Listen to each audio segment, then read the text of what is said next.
So water. Bear with me 1 second. Israel, bear with me. Bobbity. No, I'll take a little bit of that strong though. Why? Nah, a little bit in the body. You be a little bit to you, brother, is a lot to me. Mosaic Christ.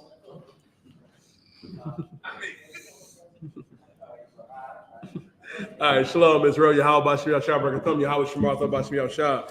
Precinct Officer 5,000, you die holding it down till 12 Shield. General Mahayaman gets here. General Mahayaman will be in the building.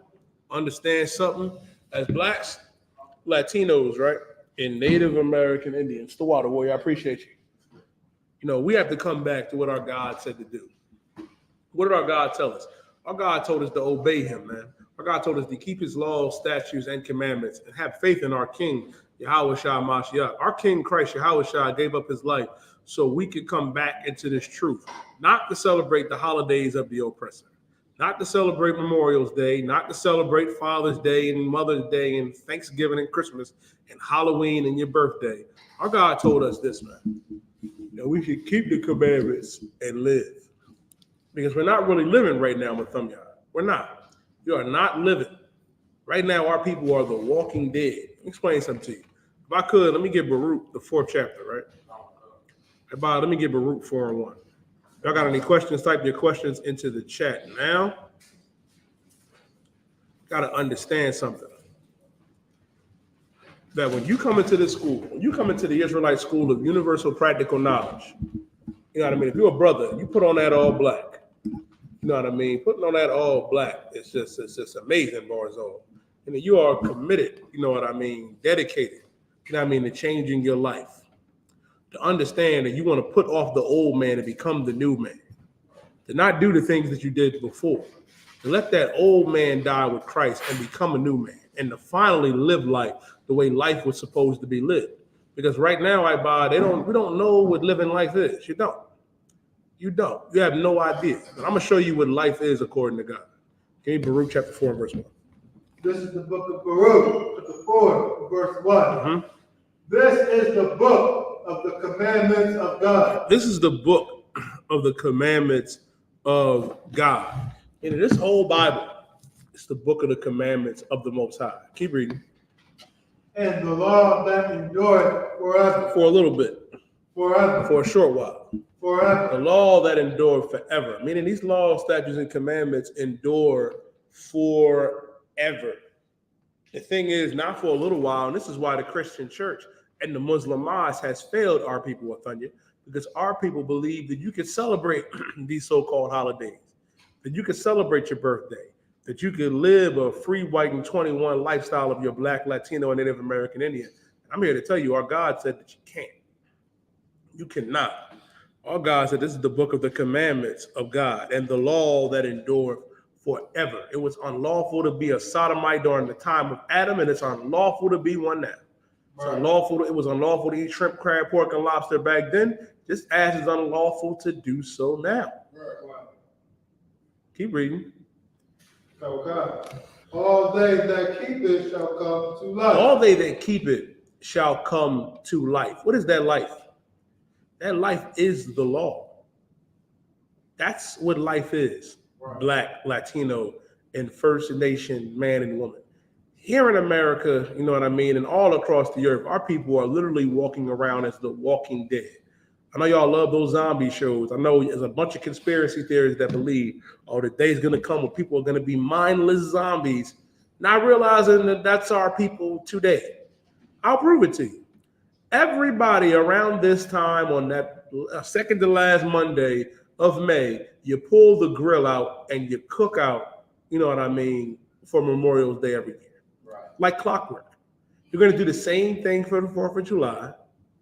Wait till Halloween come around where you're going to dress your kids up as ghouls and goblins and send them to the known pedophile that's on the registry and send them to his house.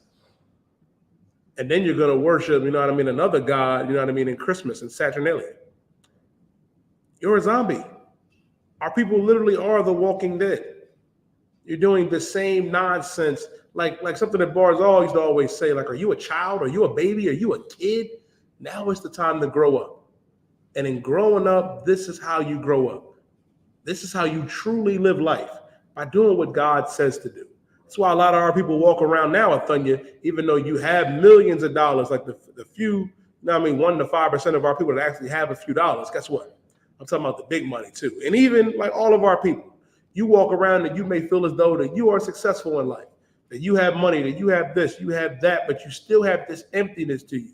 You still have an emptiness to you that brings, you know what I mean, depression and all type of other demons and anxiety, because you're not truly living your life. You can truly live your life by coming into the Israelite school of universal practical knowledge, by putting off that old you. That old you likes to get high. That old you likes to do whatever drug and lascivious behavior. And that lifestyle is the quickest way to die. That's why our God said, this is the book of the commandments of God and the law that endure forever. All they that keep it shall come to life. You keep it, you'll come to life. Read. But such as leave it shall die. As such as leave it shall die. Thunya, give me a Deuteronomy 30. Give me Deuteronomy 30, and I want to say 19. 30. Yeah, 30 and 19, Bubba Quishaw. That's what we got to understand. Our people think we actually have a choice. I was talking to a sister about this the other day, boys, all talking about, we have free will. We have free will. If you want to go and do this or do that, you can. I'm like this, where is that in the Bible? She was like, oh, it's all throughout, and can't show it to me. That is not what our God told us. That is not what the Most High said. The problem is you go into that church and you look at that oppressor up there, the beach blonde, you know what I mean? The bad, well, what the sister say? You know what I mean? The beach blonde, bad body built. Listen, man. You think Christ looks like that. You think the Most High, is an oppressor. And that's not true. Our God is a father. Our God is a man, and not just any man, a black man in spirit. And this is what he said when it comes to the matter of if you have free will or not. This is the book of Deuteronomy, chapter 30, verse 19. I call heaven and earth to record this day. Our God said, I call heaven and earth to record this day against you. Keep reading. That I have set before you life and death. Our God said, I set before you life and death. I've set life before you. Life is keeping the law, statutes, and commandments. And death is the penalty for not keeping it. Keep reading. Blessing and curse. Blessing and cursing. Blessing and cursing. And not realizing this is right here in the Bible. Who in their right mind, if you would ask them, you can either be blessed or you can be cursed. Who in their right mind is going to pick cursed? Who's going to pick that? Be like, no, bro, no, big bro, I want to be cursed. Right. I'm trying to die. And the sad part is, right behind, our people choose that every day, unwillingly. Have no clue that that's what you're choosing. But in your right state of mind, you wouldn't choose a curse over a blessing. But then again, I don't know. Our people kind of, we kind of slow. Right. Like we was talking about it last week, and jokingly, brothers like Quatazar Karab would have chose that dinner with Jay-Z over 500,000. My bad. C-Stacks would have chosen. I'm joking, man. Quatazar would not have taken the dinner with Jay-Z. But you got some brothers that would have did it, boys, though. That'd definitely take that dinner with Jay-Z versus 500,000. So you unwillingly knowing that you are choosing that cursing. You're choosing death. But in your right frame of mind, nobody's picking that. I'll tell you. Our God said, I've set before you death and life, blessing and cursing. Read. Therefore, choose life. Therefore what? Choose life. Our God said, therefore, choose life. That wasn't an ultimatum. That wasn't an option. Our God told us to choose life. Choose life. Do not choose death. Don't choose the curse. We're supposed to be blessed above all the nations of thunder. Blessed above everybody. That's what our God said. He told us that he called heaven and earth to record this day against us, that I set before you life and death, blessing and cursing. Therefore, choose life. Choose the commandments. That's what we are supposed to pick. We ain't supposed to choose death. We ain't supposed to be choosing being cursed, being at the bottom. Right. Like, I don't know about y'all, but listen, man, I get offended, Quatazar, when I see the oppressor really doing anything. When we supposed to be in charge. Right. We're supposed to be on top. But because of some bad decisions, following after them, you see what happened, right? See what happened? You get caught up in all type of carnal things. The oppressor is good at that. He hits you with the allure of getting money, being a megastar. That's the one I don't understand, the fun, y'all. You want to be a megastar. Brother, King David said that he'd rather be a doorman. He'd rather man the door in Christ's kingdom. You get what I'm saying? Ready to man the door in Christ's kingdom. Nathaniel, you gotta straighten your headpiece out. Worry. And that should tell you the mindset that David was in. That King David was in. He said, I'd rather be a doorman in the kingdom. Being humble as can be. Why would you want anything in this oppressor's society? You know what you got to do? You got to compromise who you are. You got to compromise everything about you. He wants you high. He wants you being a sexual deviant. It's a rough situation, Quatazar. Choose life. Choose the Israelite School of Universal Practical Knowledge under command of General Yohanan. That's right. Choose that. You choose that, brother. I promise you, you will not regret it. You will understand what it is like to truly live instead of being that zombie that you are right now. It ain't worth it, Thunder. I hear you. Some of y'all get enticed by the smallest things. Right. I ain't gonna go over some of the things y'all get enticed by. Yeah, I mean, the thing, y'all brothers will sell out for a Dutch master any day of the week.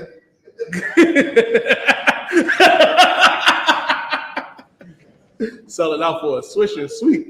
I mean, Quatazar, this shit crazy, brother. Brothers sell out for a Swisher sweet, a turkey sandwich, and a pack of Romeo Rap Snack. Shout out Officer Doc. You just sell out for less. And you think you're going to become a superstar. Understand this, black man, Latino man, First Nation man and woman. Choose life. Choose our God. Choose our King. Choose this brotherhood, because it ain't nothing like it. I'll give you one more. Quatazar Karal, give me Ecclesiastes chapter 12 and verse 13. Let me show you what the whole duty of every black, Latino, and First Nation man is. And I see you. I see most of y'all on the internet. I especially see the fake Israelites, Quatazar. I see him. I see him. You know, Nathaniel and Nathania being the sisters' DMs. I know. The single ones. They be right there on the single ones' DMs. I'm about shalom, sis. Get in the van. I am 15% better than that last. Let's listen. Understand something. You out there being an individual, like knowing you Israel, but you don't know anything. You're like a child. You just want to get on social media and be facetious. It's one thing I understand, Barzal, is the whole social media thing. Like, if I could just take the time to sidebar, Akim Agwafiam, social media is not a counselor. It is not a counselor. And I'm going to share something with you on behalf of Commander General Yohanan. Nobody cares. Nobody cares. Oh, I'm mad at so-and-so is my op. Who does that bitch think she is? I'm going to show them. Nobody cares. Nobody cares. You're not going to get over it until you go through the proper protocols that our king set up in pulling a brother or sister to the side. You look real gay going to social media and having the social media be your counselor. You look real soft, especially if you're a brother. Like, your first instinct shouldn't be go to social media and talk about such and such, and then get mad enough and unfriend them and block them. Like, come on, bro, we grown men. I thought you're looking like, who the fuck? Who did that? You'd be surprised. Be surprised. You got some brothers that struggle in the closet with their proclivities. You can't be in here doing that though, because the Lord will get you out of here. Like General Mahayaman always says, stronger by subtraction. That's why the law is important. That's why what our God set up for us is important, and what our King expounded on. That's why it's always important to follow protocol. Give me Ecclesiastes chapter 12, verse 13. This is the book of Ecclesiastes, chapter 12, verse 13. Let us hear the conclusion of the whole matter. This is the conclusion of the entire matter. This is it. Keep going. Fear God. Fear what? God. Good night. Fear God. That's what you got to understand. You got to fear the Most High. I see y'all talking about, I don't fear nothing. Yes, you do. Yes, you do. Y'all afraid of a lot of things. You know, it's you know, but there's a few things that I realize that brothers are afraid of. Not brothers in here. You're afraid of counsel. You're afraid of the oppressor. Ooh-wee. Ooh-wee. Those are the main two things. And when I say afraid of counsel, you're afraid of being wrong, because Satan got you in your mind thinking that you are right, that you are right about everything. No, you are not. You're afraid of your oppressor, your compromise, and you're afraid of counsel. You can't be like that and be in here. You cannot, because you're not going to last. You have to fear the Most High. And let me explain something to you. There are things worse than death. I don't think y'all understand that part. There are things far worse than you physically dying. The Lord can put you in a situation where you could wish you was dead. And you could wish you was gone. Fear the Most High. You too busy looking at the oppressor and too busy, you know what I mean, worried about nonsense that don't really matter. You'll talk yourself out of a crown. You'll let Satan talk you out of a crown. Don't be that brother and sister. Keep going. And keep his commandments. And keep his commandments. Don't fall. Understand something. And when I say don't fall, I mean don't fall for the okie doke. Don't fall for the foolishness.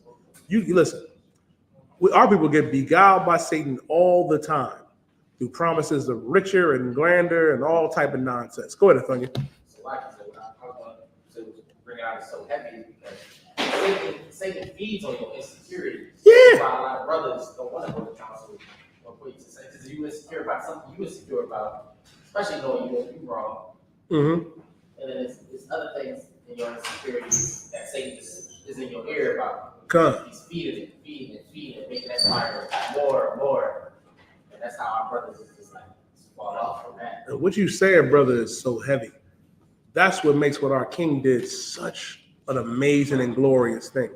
That our King loved us so much, you know what I mean, that he expounded on many things and had to tell us, like, if you have an ought, an issue, pull that brother to the side. He understood that. Christ ain't died so you can be facetious on Facebook and Instagram. Throwing what they call it, what they call it, the thing y'all that the kids be doing now, saying nowadays, throwing shade. Like, Christ ain't died so you can throw shade at a brother or sister. Christ ain't died so you can continue to get high and hate your brother or your sister in secret. Shalom, warrior, Lord Christ. He ain't doing for that. And what you're saying is heavy. Yes, Satan will play on your insecurities. He's going to be in your head telling you anything. And you're going to listen. You're going to listen. You don't want to listen to the Most High. You don't want to listen to the council. That's where the listen. When you go to council, when you get in the council in the UPK, you better believe Christ is in the midst of all that. Right. Christ said what's bound here is also bound up there. So you're not what you're really afraid of. You're afraid of something deeper. And it shows where your mind is mentally. At the hold that Satan got on you, man. Don't be that brother or sister. That's why, you know what I mean? It is a sin. You know what I mean? You are ready to hate your brother, to hate your sister. Pull them to the side. You can't have no oughts between you. And listen, brothers disagree. It's all right to disagree. Don't sweat that. Let's go to council. Right. And we still gonna be brothers before the council, and we're gonna be stronger brothers after the council. That's what you gotta understand is. It's supposed to make the brotherhood stronger. And then you gotta understand with correction is real love.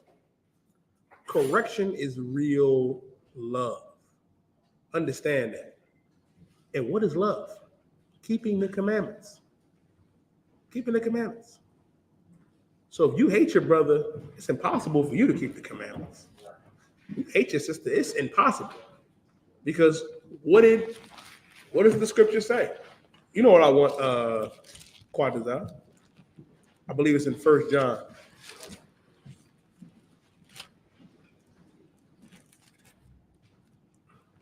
Yeah, you know what I want. 1 John 4 and 20. Let me get 1 John chapter 4 and verse 20, Bubba for sure. You see it all the time, opinion. Like in the whole duty of man is to keep these commandments, which includes you have to love your brother or your sister. You do. Read what you got, Quatazar. It's the book of 1 John, chapter 4, verse 20. Go ahead. If a man say, I love God. Listen, man, you ask any brother or sister in the world, man, they're going to claim to love God. They're going to claim to love the Most High in the church. Oh, they know God personally in the Bible. Your pastor. Before and after he was getting swallowed up, he met God in 1988. Good night. That was a rough one, I tell you. That's a rough spot. He said, if a man say, I love God, read. And hated his brother. And hated his brother. You saying that you love God and hate your brother, read. He is a liar. He is a what? Liar. A liar. A liar. Ooh-wee. Ooh-wee. If you claiming to love the Most High, but you hate your brother, you are a liar. You're a liar. And I see you. And that is the majority of your fake Israelite groups, Bakar Yala. You claiming to love the Most High, but you're not in here. You in the basement somewhere, eating, ooh-wee, eating matzah crackers. You out there having fellowship. Like, what is that? What is fellowship? You having fellowship with other in unity camps. What the hell is that? All of y'all teaching different doctrines. You hate your brother. You do. Because if you loved your brother, you'd be here. You'd be here in the truth where you belong. You hate the truth so much, you go band with other niggas that hate the UPK.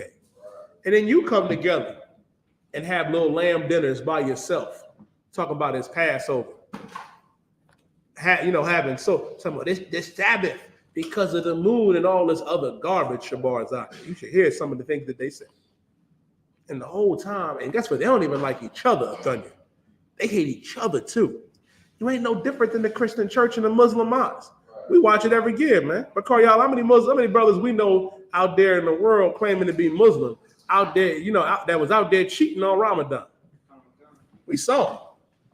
We saw them with them, y'all. They was out there cheating on Ramadan. Because in Islam and Christianity and being a fake Israelite, you can't possibly love the Most High because you hate your brother. Keep reading. For he that loveth not his brother, whom he hath seen, how can he love God, whom he have not seen? You see your brother all the time. You see your brother all the time. Every day. I'll give you a similar scenario. You know what I mean? You have a brother that you down with, that you see every day. And you think we cool the whole time, you know what I mean? He got a little alt against you. You're just afraid to, you know what I mean, to come to you about it. Especially in that church. Oh man, put on that fake smile. They do it every week. They do it every week. Claiming they love God and love each other, but they abusing each other and each other's babies. And hating on each other. You see them. How can you claim to love the Most High? And you see your brother every day and you hate him. Read that again. Sorry, Right there. How can he loved God whom he have not seen. How can you love God whom you have not seen? You ain't never met or seen the Most High in your life. And I want to talk to some of y'all fake Israelite groups. Listen, man, and some of y'all brothers, I be seeing you on TikTok. One brother be claiming he get counsel from the Most High directly. And I'm like, brother, now, brother. Like, no, done. He thought, listen, you want to brother think, you know what I mean, that the Most High is in correspondence with him. Brother, that's Satan. That is Satan talking to you. That ain't the Most High. And you ain't never seen the Most High. Like, you don't know quite a lot. Like, it really burned me up when they be like, well, God told me. Will God do it? Won't he do it? If that's the case, and I'm going to give a few scenarios. Brother, if that's the case, then, you know, if you talk to God, then why is your life still in turmoil? Right.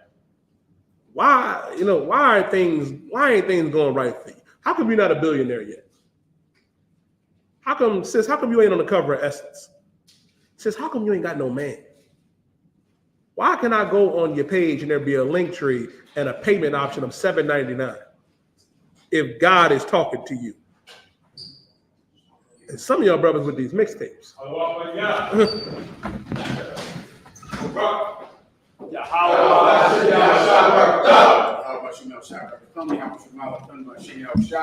Wrap it up.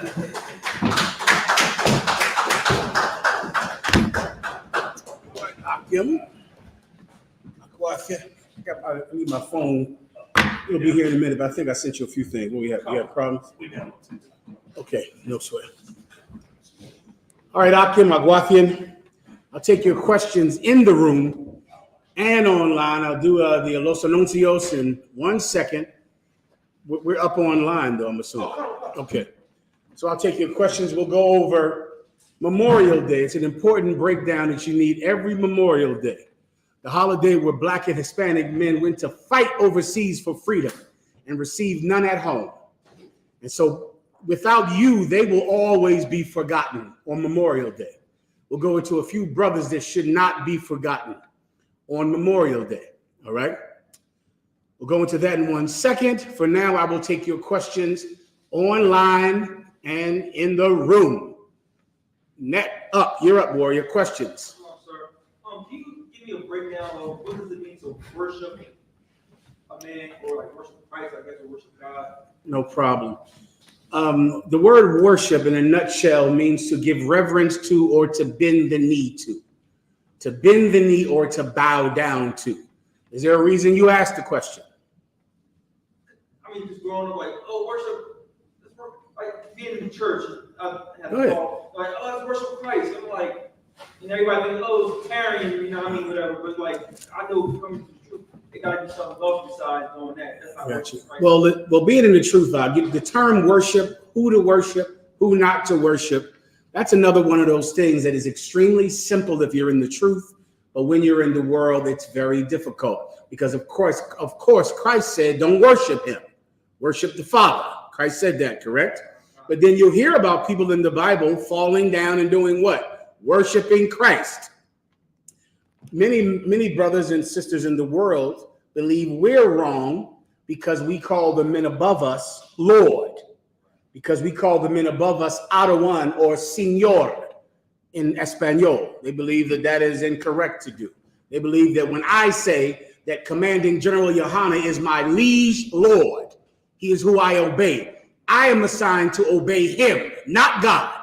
Instead of God, I obey Commanding General Yohanna for God. You understand? Of course, if you're in the world and you're in the Christian church, you're gripping your pearls and you don't even understand what a statement like that means because you and I are not alike. Everyone understands. Of course, I'll explain it to you. Go to any precept that you would like about worship or anything you want, all right?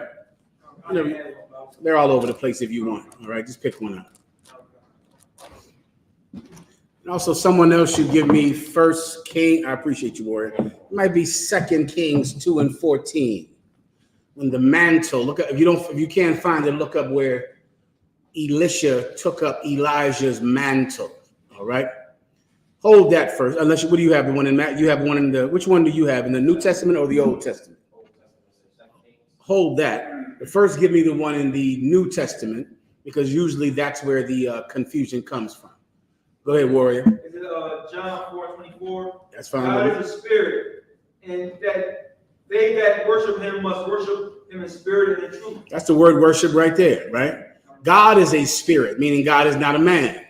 If you're going to worship God, you're going to have to do it in spirit, meaning not the way you would do it to a man, but you'll have to do it in spirit and in truth. What does the word truth mean in this? Sincerely.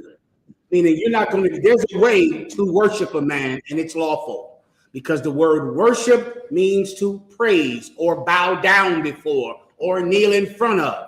That is not the way you worship the Most High God. That's a different thing. You can worship man with man service. You can look like you obey him. You understand? It's a way to do it. You can say, yes, sir. Yes, sir. They do it in the white man's military all the time. Yes, sir. Right away, sir. Meanwhile, they hate him and they go back into their barracks and curse him and they can't stand him and they're plotting on shooting him and saying it's an accident. You understand? Men, you can give them eye service. That's what the Bible calls it, eye service. But with the Most High, you cannot do that. You understand? If you're going to worship the Most High, brother, it has to be for real, because he is a spirit. He's not a man. He sees what is in your mind. He sees what is true. Men cannot. Men can only try with the Most High's help. You understand? Give me another one. New Testament. Give me where Christ said, why does thou call me good? Or do not worship me, worship the Father. I'll take that.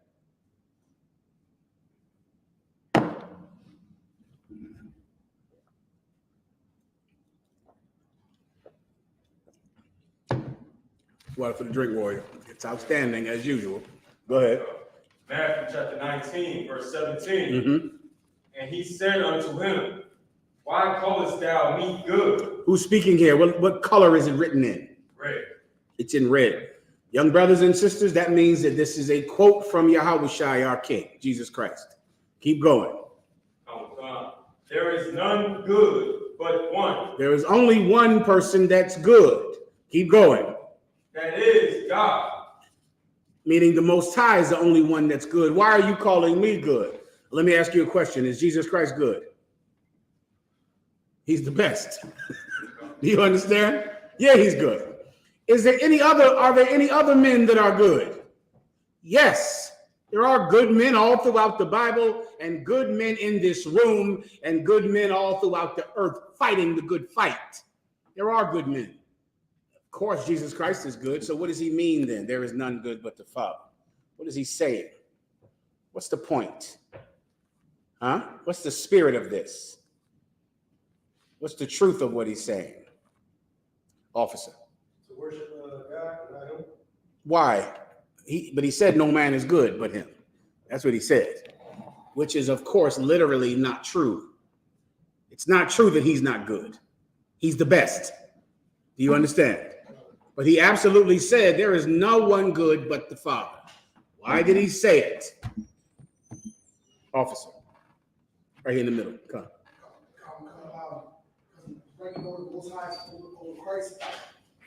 Give him a hand. Rank is why he said it. Because if you go to him and give him a compliment, he does not take that compliment. If you go and say, Christ, you're good, don't call me good. The one I serve, he is good. Rank is why he refused to take a compliment. That was true, because he absolutely is good. But there's someone above him, and in humility and in kindness, Christ behaves himself like a knight. You understand me? And that culture is in the UPK. We behave ourselves like medieval knights to this day. And that's how he behaved when he received the compliment. And someone said he's good. No, you call him good. He refers right to the man he serves, his Lord. He goes to him if you offer him a compliment. Everyone understands. Is the word worship anywhere around here? That's what I'm looking for, a precept with the word worship in it. Then I'll go to the one in 2 Kings. They fell and worshiped him. It's all over the place. I don't have my concordance here yet. It's anyone that says worship, you type worship into your concordance. You give me one in the New Testament speaking about Christ. You up front. You got it. If it's about, I'll take it. Howbeit in vain do they worship me, teaching for doctrines the commandments of men. That's another one where Christ is saying that they worship him in vain because they don't actually follow him. They give Christ what? Come on. They give Christ eye service. They talk like they love him and will follow him. You're the king. Oh my goodness. Think about all the throngs of people that waved palms at him when he was coming into Jerusalem, riding an ass's colt. How many people came out to see him? And then when he was being crucified, there were 11 people there. That's that. He fed 5,000 people with what? 5 fish and 2 loaves, or the reverse. At the end, when on his worst day, there were 11 people there. In vain do they worship him. Their heart is far from him. Do you understand? They don't actually follow Christ. They talk about him. They give him eye service. And you can do that with a man, but you can't do it with the Most High. Everyone understands. Give me another worship one from the New Testament. Don't worship. Give me something else just to bring the point home to the brother. Go ahead, God, this is the book of John, 4, verse 22. Ye worship, ye know not what. We know what we worship, for salvation is of the Jews. There you go. That's speaking about the Most High. Because this woman was trying to go into the mountain, the holy mountain of Israel in Samaria, and praise the Father, compliment the Father, voice her undying loyalty to the Most High. She's doing that for nothing, because the Most High God does not recognize her or her people, because salvation is of the Jews. Everyone understands. Now, give me the one in 2 Kings, and then I'll wrap this up. Let me ask Alexa. Maybe she knows. Alexa, what does the word worship mean in the New Testament? The word worship in the New Testament means a feeling of deep reverence, admiration, and adoration for someone or something. It is expressed through heartfelt love, dedication, and devotion. By the way, Alexa, stop. I mean, that's pretty good for Alexa, because she said someone or something. What does that mean? You absolutely can praise a man, compliment a man. You can voice your loyalty to a man. It is not a sin. It is absolutely different than that thing you give to the Most High. That's a whole different thing. That's something that is different than words that come out of your mouth. It's different because he sees into your heart. Everyone understands. To prove it, give me the one I asked you for in 2 Kings. God, this is the book of 2 Kings, chapter 2, verse 13. He took up also the mantle of Elijah. What we're speaking about here is when the prophet Elijah died. When he died, the one that rode with him the closest, the one that was serving under him, Elisha. Elijah was Elisha's liege lord, his lord. He didn't obey God. He obeyed Elijah. He was assigned to him. He knew what God said because Elijah told him what God said. Do I need to give you the precept? Of course I do. Give it to me in Exodus. Give me Moses and Aaron. He shall be unto you as unto a mouth or a tongue. Hold that one you holding right there, warrior. And then give me the one in Exodus, I believe. Is that right, Yediah? He shall be unto you instead of. That's what I need. If you look up instead of, you'll see it. Instead of. I believe it's in Exodus. Is that right? Is that right, Ak? Okay. Tell them where you are. It's the book of Exodus, chapter 4, verse 16. And he shall be thy spokesman unto the people. This is when Aaron, I'm sorry, one second. This is when Moses complained to the Most High that he could not be a public speaker. He could not go into Pharaoh and speak. He could not speak for the people because Moses had a speech impediment. That's what you would call what he had today. Imagine a very severe stammer or stutter where your tongue is broken. But yet the Most High God told him to go speak. And Moses said he couldn't do it. The Most High said, did I not create the tongue? Sure, you can do it. Moses persisted that he couldn't do it. The Most High said, fine. Like any good father, He was kind to Moses, and he said, okay, instead of you speaking, I'm going to send you Aaron. He's coming down the road right now to meet you, Aaron. He sent him Aaron. And he said, when Aaron gets here, read it from the top. Oh God. And he shall be thy spokesman unto the people. And Aaron will be your spokesman unto the people. Go ahead. And he shall be, even he shall be thee. Start again. And he shall be, even he shall be to thee instead of a mouth. Stop right there. And even, meaning, and it gets worse. This is how extreme it is. Not only is he going to be your mouthpiece to the people, he's even going to be. You understand it now? It's worded in Old English, which you have to practice to know. But today you would say, he's going to be your spokesman unto the people. He's even going to be what?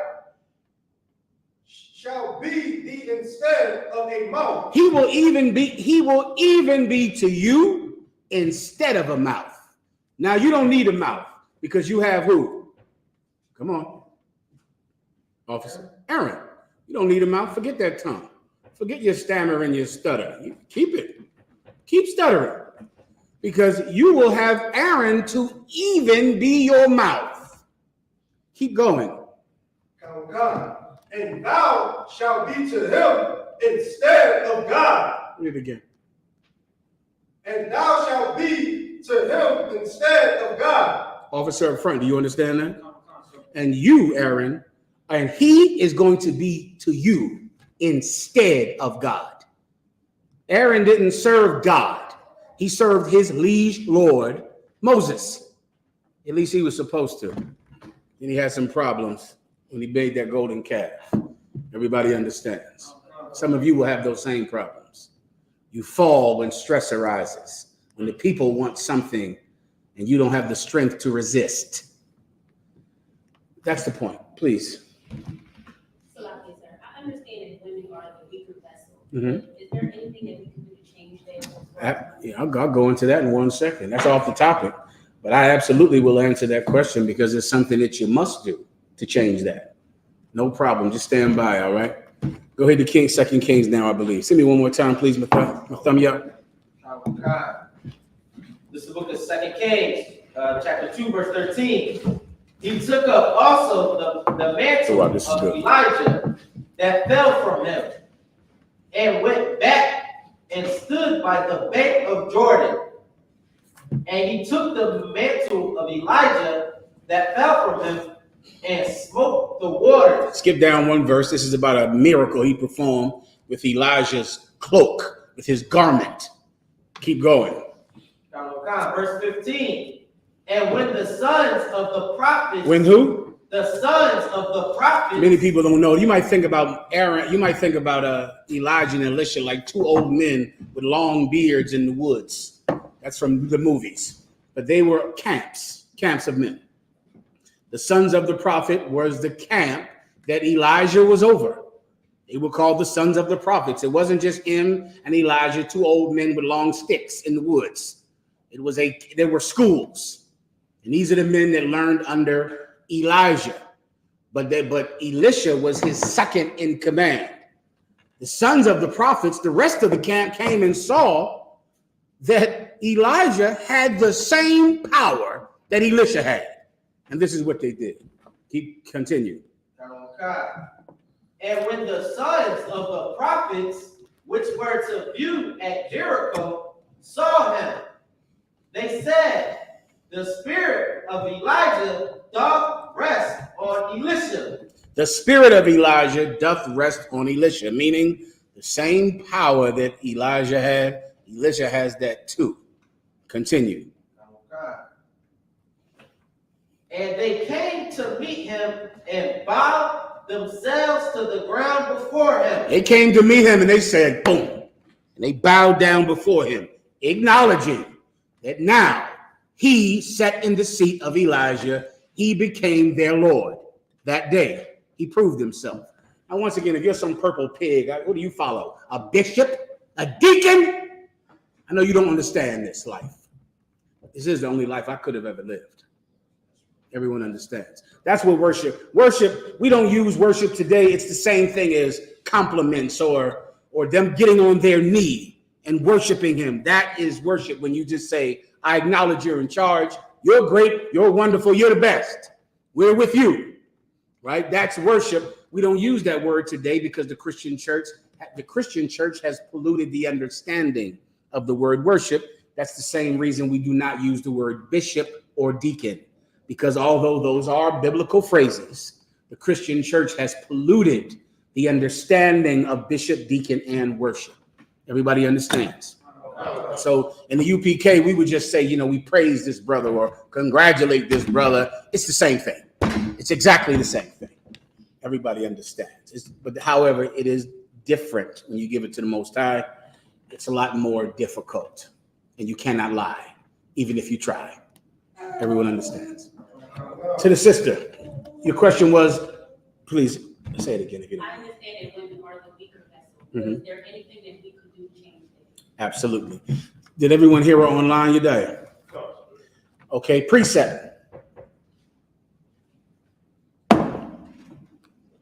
Alexa, how do I say precept in Spanish?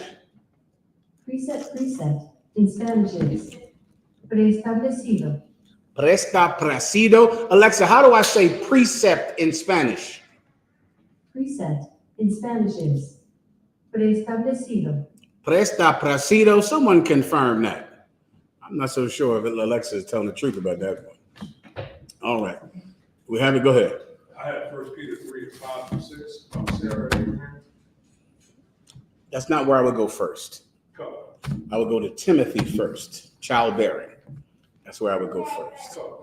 I would go into Eve was the one that committed the transgression, not Adam, because that is directly on to her question, correct? Okay, whenever the brother will get it, he'll tell you where it is, all right? Where's it at? 1 Timothy 2:15. 1 Timothy 2:15, sister. One of the brothers will read it for you, all right? We'll start there. 1 Timothy 2:15. You got it? The book of 1 Timothy chapter 2, verse 15. Verse 14. And Adam was not deceived. One verse above it, probably. Verse 13. For Adam was firstborn, then Eve. To the sister's question. When you read the word form there, the Christian church makes you think that God, was creating their bodies when it says form. That's not what it's talking about. All right. When it says that Adam was formed, it means that the Most High created this man who now could serve God. The creation that Adam received here was spiritual. You understand? So the best way to get this is Adam came into the truth first. He was formed. You and I are not the people we were years ago, correct? At least we shouldn't be. Everybody understands, right? We were formed the day we saw the camp, the day we saw Tazariot battling polite, the day that we heard Commanding General Yohanna speak to young brothers in the ghetto, the day we came to class and put on all black. These days created us. They formed us. Well, Adam was the first one to come into the truth, not Eve. Everybody understands? Go ahead. Verse 14.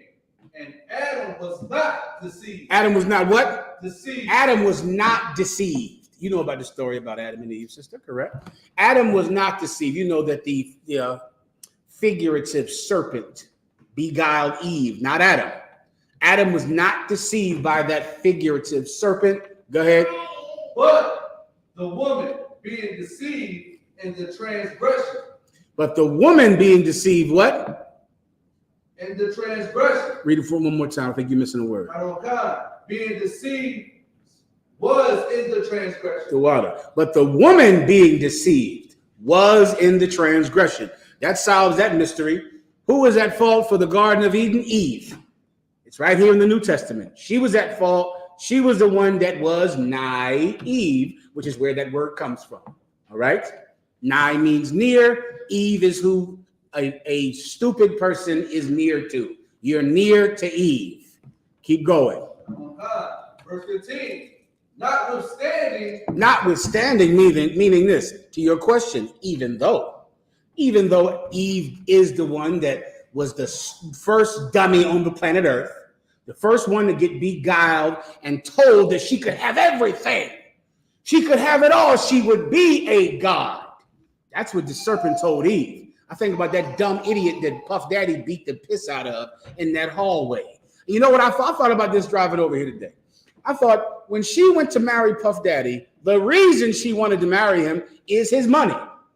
And I can guarantee that after he beat her in what? 2016. How many years ago is that? That's like 8 years ago. I guarantee for 8 years, this is what she's been saying. He hasn't went to jail. Nobody will do anything about it because of his money. Because he paid to have the video hidden. Because he paid the hotel security. Because he paid to hide the evidence. Bitch, you married him for the money. And then he didn't get prosecuted. Come on, sister. He didn't get prosecuted because of the money. The money is why it's been 9 years. The money. The same money that is the reason she married him is what he used to push the case down and to hide evidence for 9 years. He gave $50,000, they said, to the hotel to suppress that videotape. So for 9 years, for 9 years, she's been sitting around like, when is Puff Daddy going to get arrested? I can't do anything about it. He has too much money. I can't do anything about it. You're a dummy and stupid. You are naive.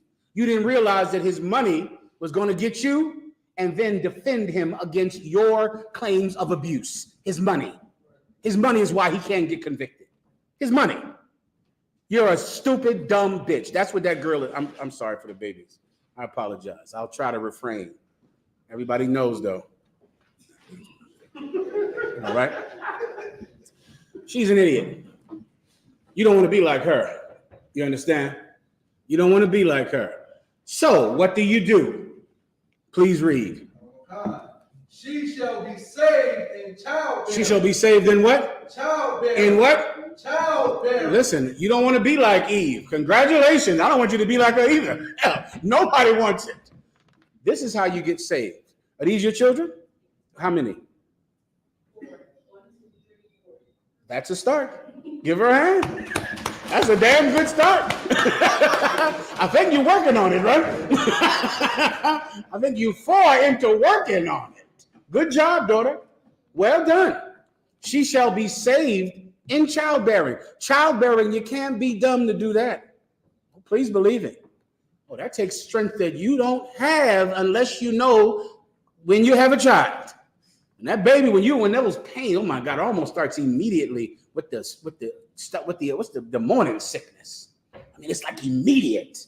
Immediately, a silly woman, something will be required of her that she better step up and have. I mean, I'm talking about in the first month. You have a trash bag can next to you so you can vomit in it all night. You can't go anywhere. You're sick. You can't keep down any food. You feel terrible.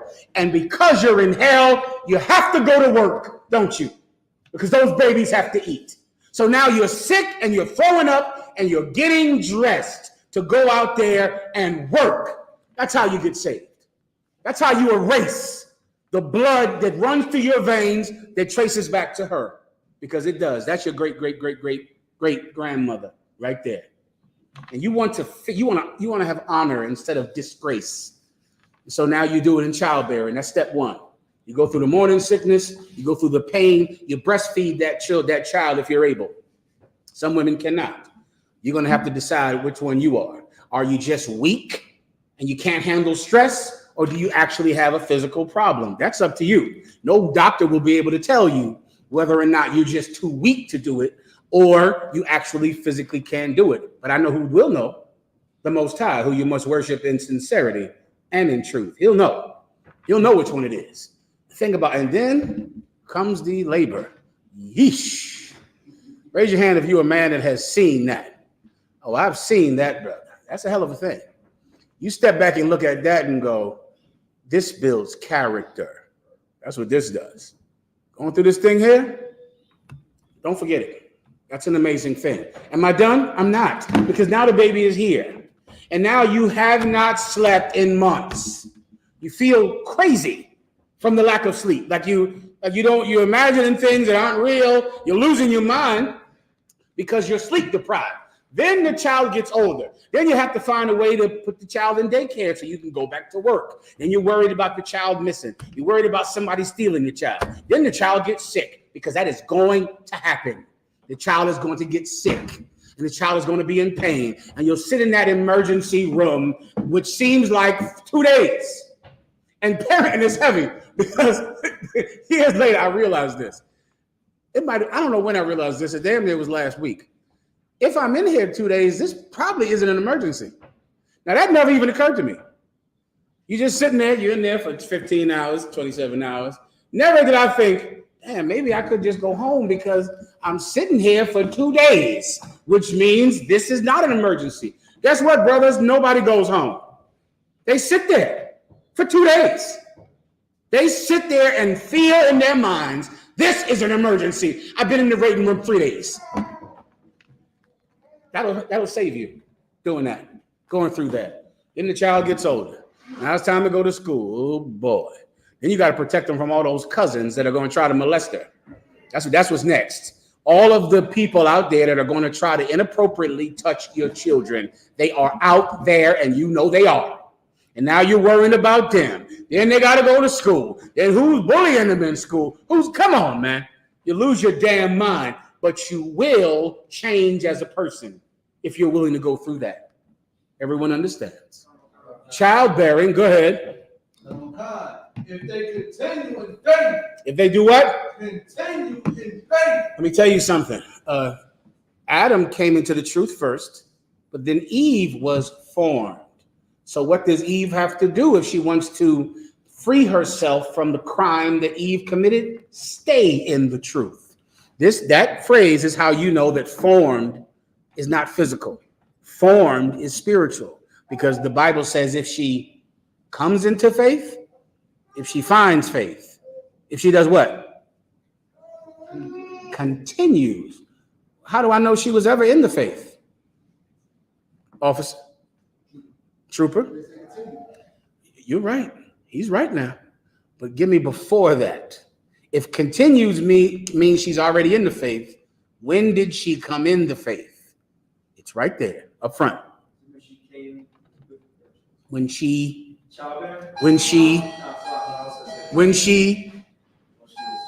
him a hand. When she was formed. That's when she came into faith. Well, if she wants to replace the disgrace of Eve with honor, she will stay in the truth. Why does that matter? Because a dummy is going to leave the truth. Why? Come on. Because her husband has another woman. Because you traced his phone. I learned about something today I never understood. I've heard it 1,000 times. What is this thing when somebody will send you their location? Now, what does that mean? Now, let me explain it as they told me today. I still don't get it, because does that mean that, is there a button you can push to tell people where you are? Hey, go ahead. Yeah, it's 2 buttons, so you can send your current location where you're at. You can also have you track your location for a certain amount of time or infinite, like forever. So You have, meaning, and you want somebody to do this? you can select it if you want to. Like, Is it on an app or something, or is it built into the phone? into the phone with Apple phone. Apple, okay. It's not on the Samsung phone. Oh, that's the one y'all better get then. you tired? What you want to say? I had my iCloud hacked a few times. What does that mean? It means that something that was naive. Go ahead. You know what I mean? Figured out my location, because I may have logged into my iCloud. Now you really confuse me now. It's something called an iCloud, but why do people log into? But why would you log into iCloud for what? What did you want to do on it? Search, like a search engine or something. Store things. Oh, like pictures, things you save in your phone.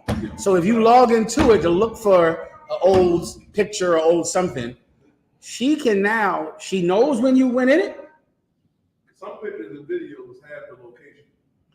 Pictures and videos. If I go out and let's say I go out and go downtown, I take a picture and I put it on my iCloud and she has access to it. She'll go, that nigga downtown, he ain't in class. No. I ain't never heard that in my life. Y'all listen. Y'all having a rough time out there. Okay, well, all right.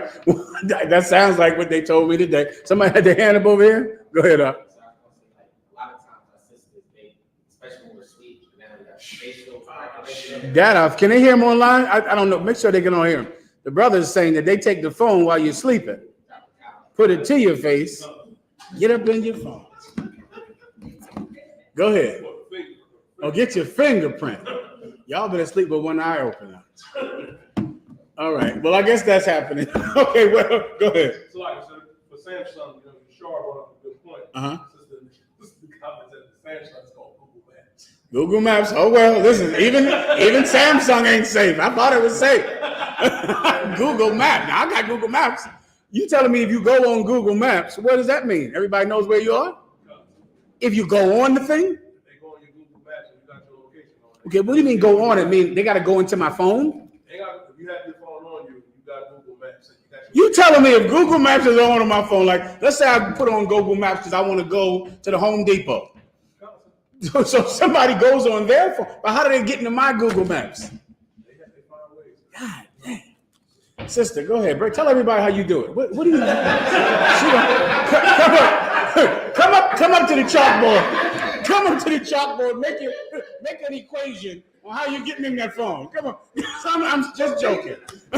Go ahead, sister. So how they get into the iCloud and the Google is basically, like you said, is when you log into a smartphone, it access to all your photos, database locations.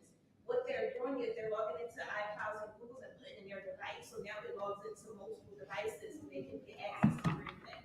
That's hard. That's too complicated for me. Already, I don't know what she said. And so I guess I got to just be honest. I have sex with a lot of women. I don't have the brains for all that. So I'm with a woman. If you're not looking at me, I'm with a woman. Okay, so I mean, that's all. Anyway, things like that will make a woman leave the truth if she's naive. She will not continue in the faith she was formed in. She won't keep doing it because a woman's life so much of the time is built around a boy. So if your entire life is a boy, if you're nothing else, if you don't want to go to college and school or learn a trade, if you don't want to do anything but be with a boy, eventually you'll leave the truth because that kind of pressure that you pour into him will not be welcomed. He won't be able to fulfill everything that you are.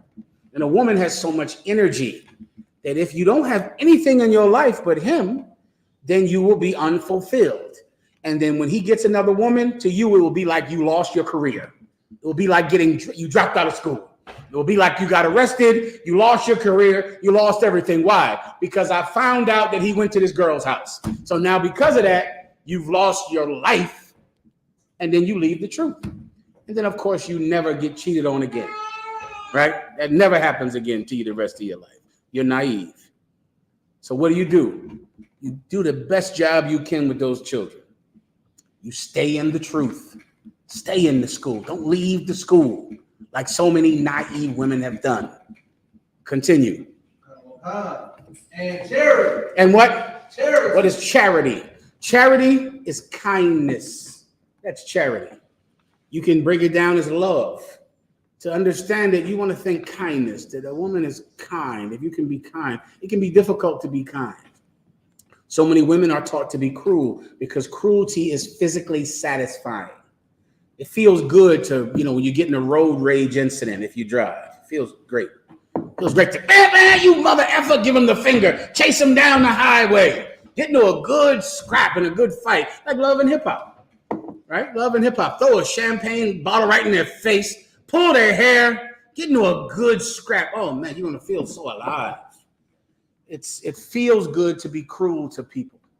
It feels good to tease some girl about what she looks like until she cries, to be a mean girl, to hurt other girls' feelings, to belittle a man. It feels great. Kindness, however, will make you a better person. It will make you better than Eve. Kindness. You want to be kind to the poor, kind to people who need your mercy. You want to be kind to them if you don't want to be like Eve. Keep going. And holiness with sobriety. And what? Holiness with sobriety. And holiness. What does it mean to be holy? To be separate.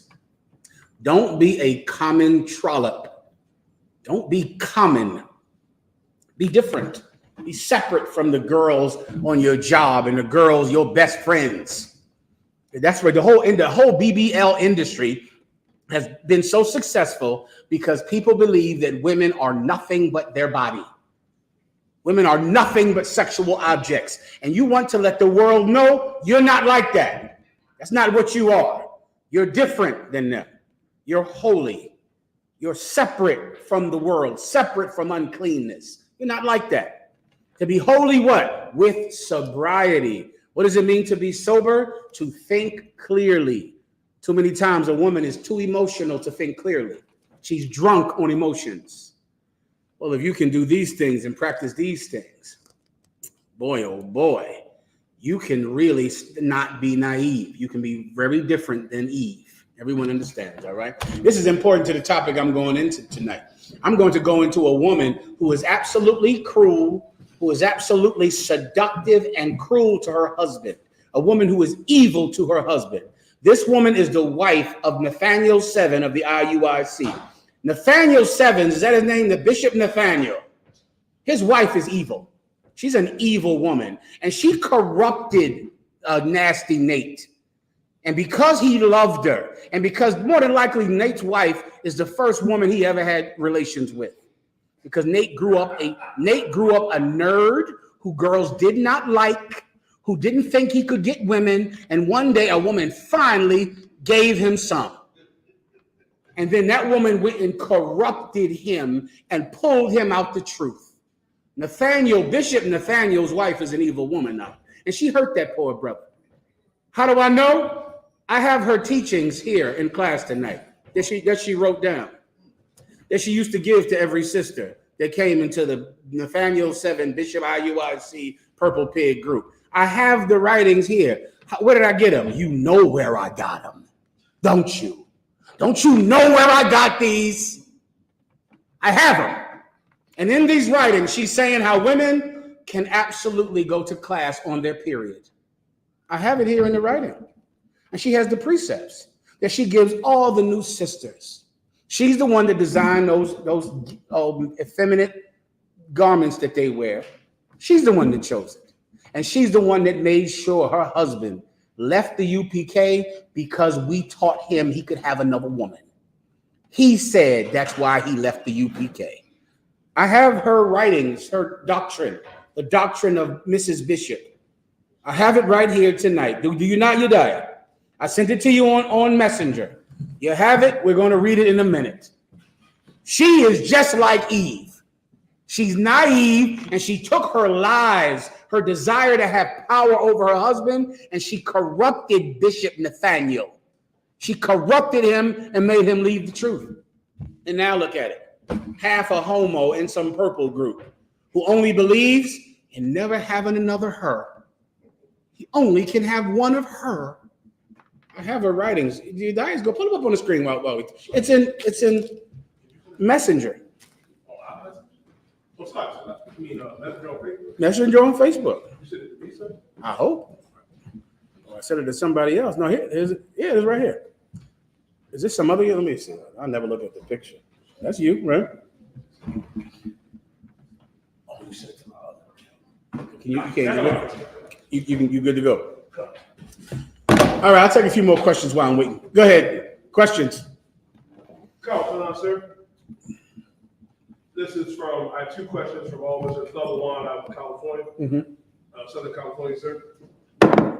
He said, Shalom, General Yahweh, can I get a breakdown of 2 Maccabees 3 and 23 to 26? No problem. Go ahead and read.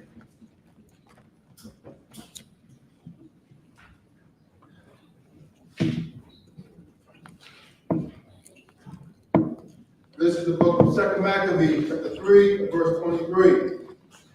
Nevertheless, Heliodorus executed that which was decreed. Verse 24. Now, as he was there present himself with his guard out of the treasury. You gotta make sure I do it with enough time before you gotta go up, all right? Because it's on your phone, all right? Go ahead. You gotta give me more. I don't know what we're talking about here.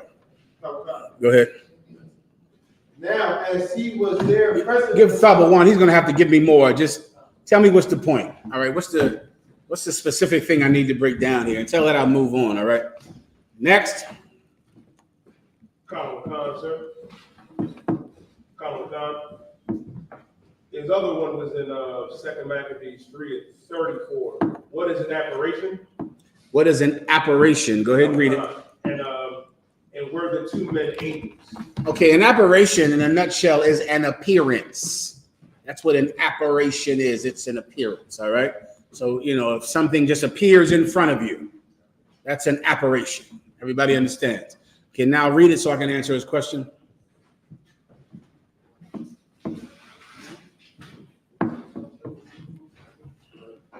Second Maccabees 3:34. This book of 2 Maccabees 3:34. And seeing that thou hast been scourged from heaven, declare unto all men the mighty power of God. And when they had spoken these words, they appeared no more. Okay, to my memory, these are angels. That's to my memory. And they're speaking for the Most High God, which would literally make them angels, messengers from God. So these are angels. Next. Khan, sir. Another brother asked, sir, he said, Shalom, sir. He said, if I have one child with one rib, does that make my other rib his stepmother? And what is the school's stance on step-parents, specifically stepfathers? Got you. Okay, as far as that, where you got one rib you have a baby with, another rib you do not have a baby with. The Israelite school of UPK does not use the term stepfather, step-parents. The world uses that term. So there might be a time when talking to some school official or somebody, in our oppressor's world where you can easily describe your relationship as stepmother, stepfather. You get my point? It's not something that we traditionally use. Like if I have two ribs, I have a child with one. I've never heard of a brother saying or a sister saying, that's my stepdaughter. I've never heard of that. It could be just a cultural thing. But if you're asking me, do we say that? I've never heard that in all my years in the school. That your wife's, the kids you don't have children with her are the stepmother. I've never heard that before. But what they do is behave themselves as mother figures to those children. That we absolutely do. And we do behave ourselves as father figures to the children that are not yours. If your wife had children before you met her, I have just never heard a brother say, this is my stepson, or a sister say, this is my stepson. All right. If that's his question, that's his answer. Next. All right. You got it. Go ahead, Al. See me one more time with thumb, y'all, please. I apologize. Go ahead, Al. Matthew chapter 10, verse 35, 37. It says, for I am come not to set a man at variance against his father, and the daughter against her mother, and the daughter-in-law against her mother. And the word variance, I'm understanding it's at odds. Is there a defense against that? The word variance? This is a red Christ right here. Yeah. So the answer would be, it's holding firm in the truth. Like that variance is going to happen regardless. But you give me a general breakdown on that. Okay, you said a defense. I don't understand that. The variance is saying odds. You looked up variance. You know what it means. What? This is while we're waiting. This is the doctrine of Bishop Nathaniel's purple wife right here, and this is her doctrine, her teachings that the women in the school have to learn. I have it right here. All right, she's the one that beguiled Nate the same way Eve beguiled Adam. The serpent went to Eve. She being beguiled was in the transgression. Well, if you want to know who is at fault for Nathaniel's fall, it's his wife. She's at fault. She's the spirit of Jezebel in the IUIC. How do I know? They sent it to me right here. I got it right here. I'm going to read it tonight. All right. All right, Warrior, go ahead. So word variance definition I have here is the fact or quality of being different, divergent, or inconsistent. All right, so Christ came to do what? Accept the difference for us, brothers in our truth, in our family that is not. Yes. But why do you feel the need to get a defense? That's the part I'm missing. I was just here saying that the father and the daughter against the mother-in-law, and the daughter-in-law against her mother-in-law. Yeah. So in here, so as you just referenced, there's no step parents, right? Right. It's supposed to be a mother figure or a father figure. Right. That's her children. Right. I was just trying to get a better understanding of the scripture. Okay, no sweat. To understand it, you have to think about your physical mother. Did you grow up with your family, physical mother and father? Okay, are they in the truth? What do they think about you being in the truth? I try to break it down to them. They just couldn't hold it. Did you celebrate Christmas and Thanksgiving when you were in the world with them? Do you still celebrate Christmas and Thanksgiving with them? What do they think about that?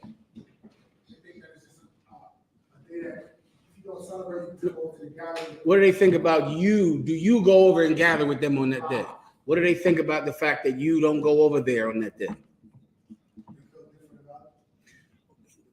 This is the precept. You understand? There is now a separation in your family. You and your mother and father don't agree. That's because of Jesus Christ. You understand?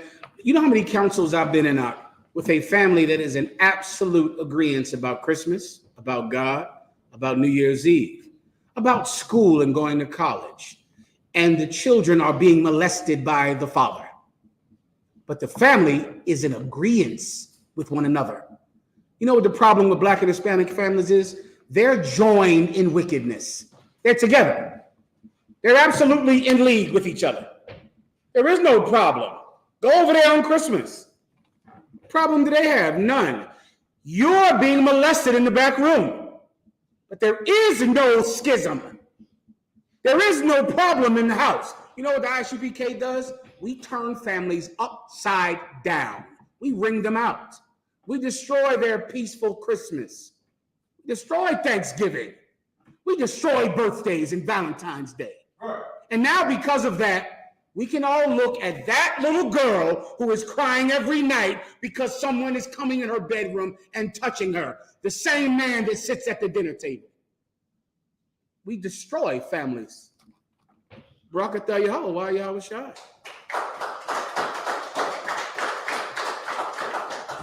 We do it because Christ said to do it. Now read the precept for everyone's education. Matthew chapter 10 and verse 35. For I am come to set a man at variance against his father. Read one verse above it. Matthew 10 and verse 34. Think that I am not. One more time. One more time. Think not. I have come to set peace on earth. You see, this is a giant misconception about Jesus Christ. Like he said, is written in red. Don't think that I came to set peace on earth. What do you think Jesus Christ came? So that you all could have a bigger turkey? So you all could get all the drug addicts, child molesters, drug dealers, all come around the kitchen table and hold hands and pray? That is not his point. You were already doing that. You already were together. That's not why he died. Don't think it. He came not to set peace on earth. Here's the problem. When people read this, they think that Jesus Christ came to start World War III and start war with France and war with England. That is not what he's talking about.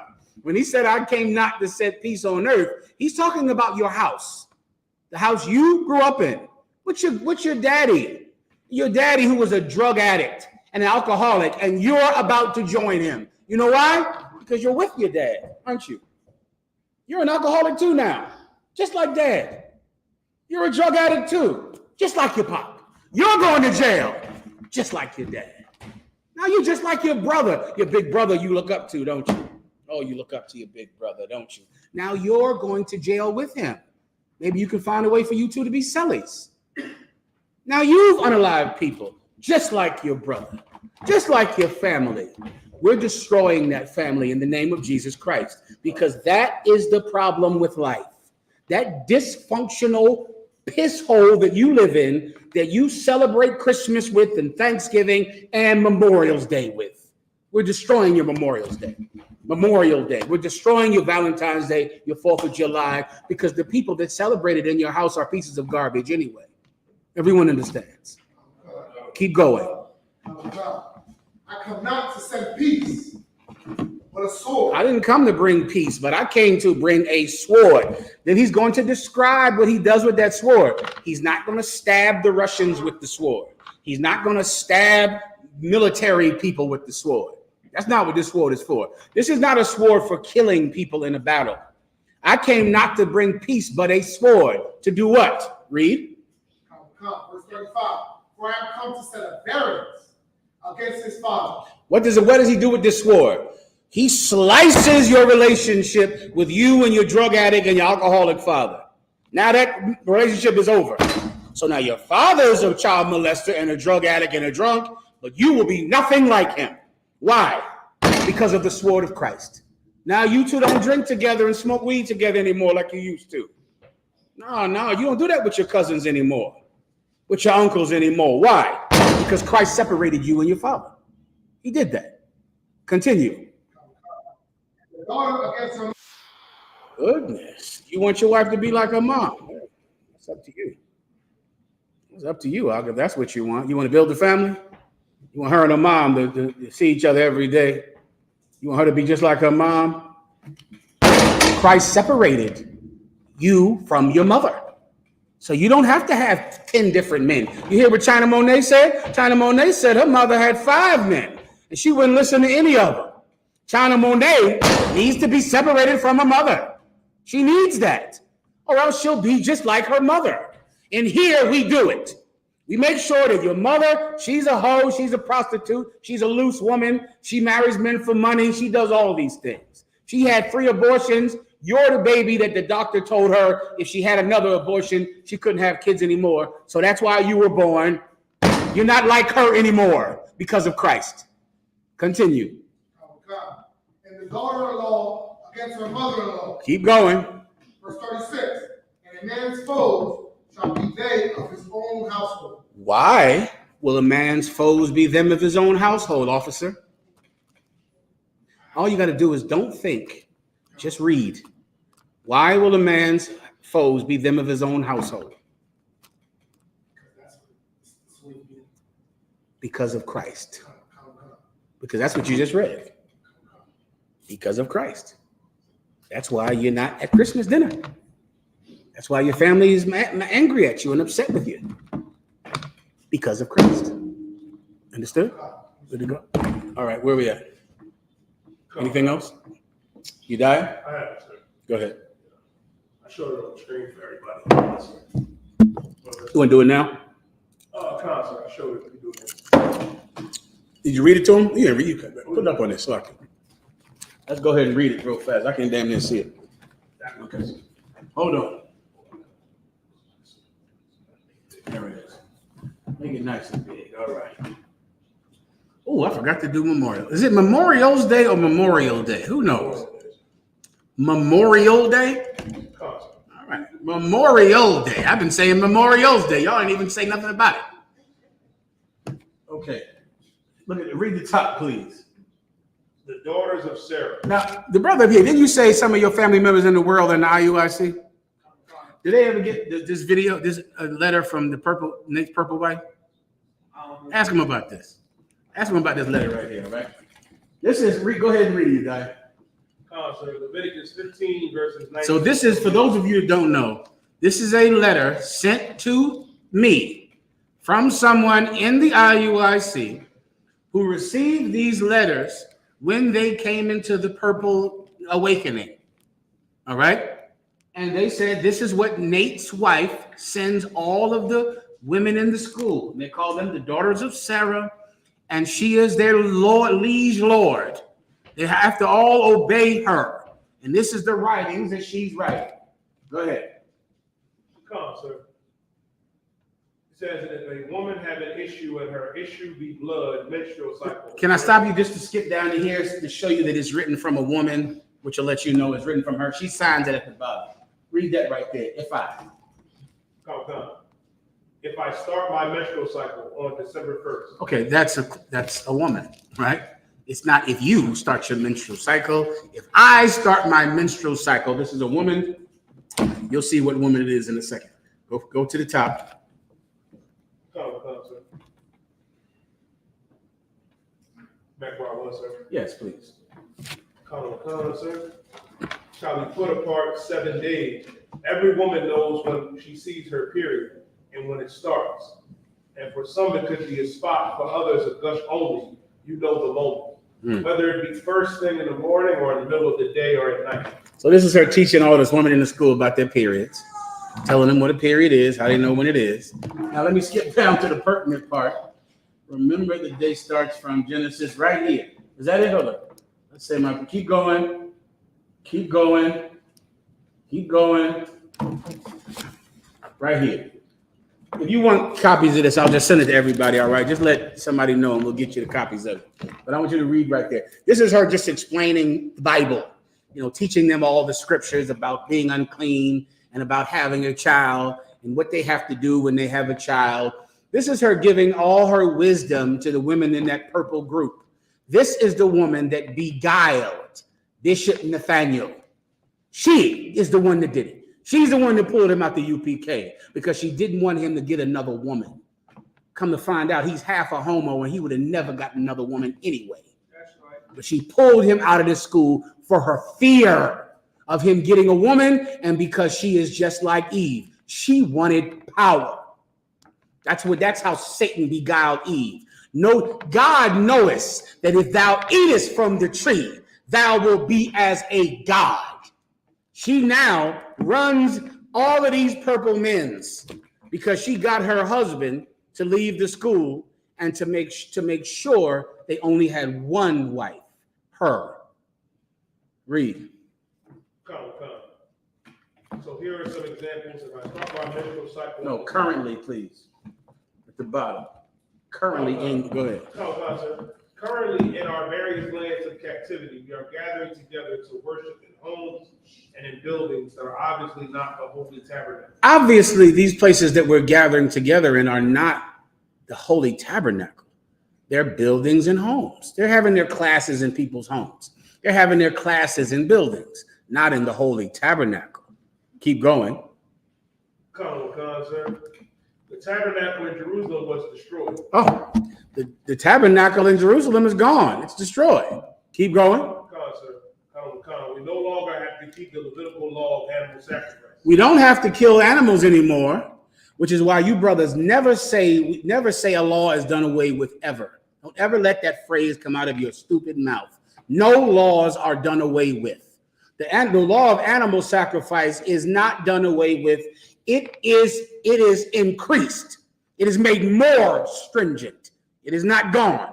The law of sacrifice is not done away with. The law of sacrifice is more stringent than it ever was. Now a lamb is not good enough. It's like the Most High increased the fine, increased the penalty. He didn't get rid of the penalty. Before you could kill a goat and be finished. Now you have to destroy your ego, destroy your selfish lust. The penalty went up. It didn't get erased. Everyone understands. Keep going. Christ did away with that. Don't ever say that. Keep going. When you have an issue of blood, you can fellowship. Read that again. When you have an issue, it's like when you have an issue of blood, you can fellowship. A little louder. When you have an issue of blood, you can fellowship. This is her teaching in that place. She is teaching that you can fellowship when you're on your period. You can. That's her purple doctrine. This is what she taught her husband. She taught him this. How do you know she taught him this? You damn near got to understand people. Because this benefits her. Do you understand?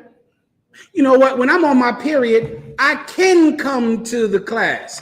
I can come to the, she should just say, instead of saying you, she should say I. When I'm on my period, I can come to the Passover. I can come to all of the fellowshipping. I can come out and come to the class.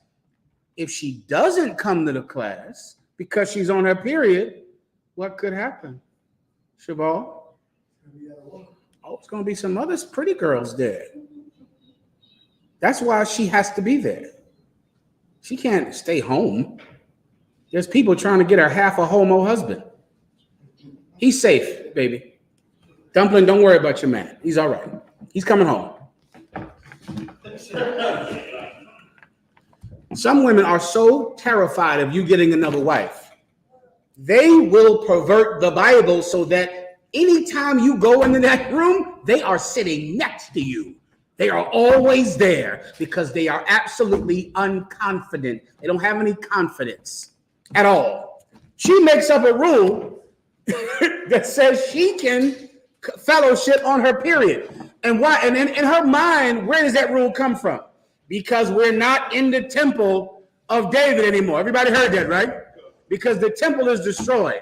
Guess what the Bible does not say? That the law of being unclean has nothing to do with the temple. This is how bad it is and how dumb Nate's wife is.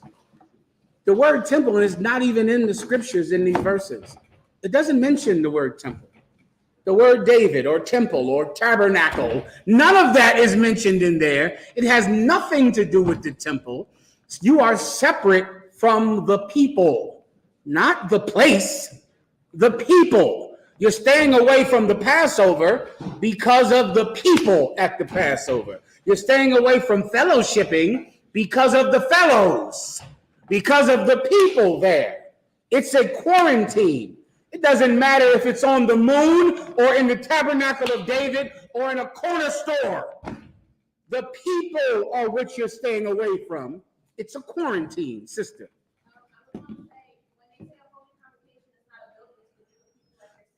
Give her a hand. That's it. That's what it is. Yeah, it has nothing to do with the building. Our laws are only pertinent in the building. The building gets destroyed. Knowest thou not that the Most High dwell in temples not made with hands? What difference does it make? She's a woman. And she's the one that's at fault, not Nate. Nate is silly and he's simple. And he's just trying to fight his urges to have sex with other men. And he wants a woman. And listen, it's honorable when you're struggling. Nate is struggling with homosexuality, struggling with those urges to have sex with men, because he has had sex with a man in the past, Bishop Nathaniel. He's fighting to stop that, and he embraces this woman to help him. What does she do? Create a religion all about her. Create a religion about him not getting another wife and her getting to come into their building on her period. If you want this, I'll send it to you. Of course, you can read it for yourself. Anymore, you can read down if you see something else that's pertinent at all. Okay. Can I get into Memorial Day? Can I read one? Do I have time to play a video about Memorial Day? Damn. Okay, hold on. You want me to go down now with you? I mean, brother, I do have a video. Okay, just let me know if I should stop the class or if I can play his video. The video I want is about the brother who had his eyes gouged out of his head. I'll just play the video and that should be enough, all right, for tonight. Did I send you that? No, not that one. Well, that's not the one I want then. Hold on one second.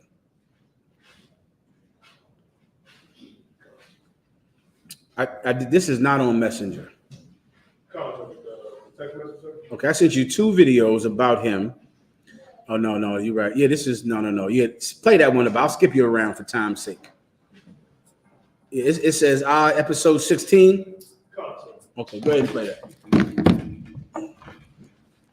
Everyone listen carefully, all right? Focus in, because this is someone that our oppressor will never celebrate on the day that he most deserves to be celebrated. As you know, blacks and Hispanics, brother, they have been the bedrock core of the United States military since it began. In the Civil War, in the Revolutionary War, black and Hispanic men were the bedrock champions who won those wars. And I'm going back to the Revolutionary War, to Crispus Attucks, to Crispus, what's his name? Crispin Attucks, you can look it up. Crispus Attucks and hundreds of other men that fought and gave their lives so that America could become a mighty nation. They don't get remembered. In the South, they were denigrated and disgraced after they came home from war. I'm going to talk about a particular story. There was a big story of its day in South Carolina. Okay? I want you to hold that, Yediah, and then also hold with the screenshot that I sent you about South Carolina. It's a screenshot. Okay, if you have to give it to another brother, I'm gonna try to run this down. Please play.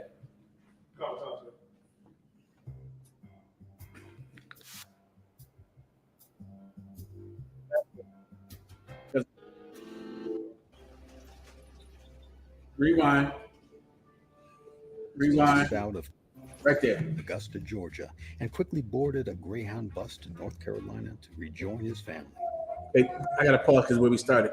Pause it. This is a brother who got out of the United States military. He did, I think, 17 months in the United States military, was rewarded and decorated for his service in the United States military. They gave him $600 and they put him and other black soldiers and other white soldiers on a bus so they could go travel to their home state. All right. So they're all on the bus. They're getting dropped off as they pass the states that they live in. Everybody's with me. All right, go ahead. However,